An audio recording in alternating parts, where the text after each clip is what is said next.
పొలాలకి రోగాలు వచ్చినా రైతులు బాధపడవద్దు. ఏదైనా ముందు జాగ్రత్తతోటి రైతులు మందు చేపల వాళ్ళని సంప్రదించాలి.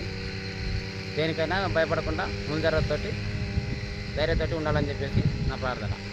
ఇది వేసవి సీజన్ కాబట్టి పొలాలకి అందరూ ఒకసారి స్ప్రే చేసుకోవాలి. రోగాలు వచ్చినా కూడా తొందరగా కంట్రోల్ అవుతాయి. దిగుబడి మంచిగా వచ్చింది.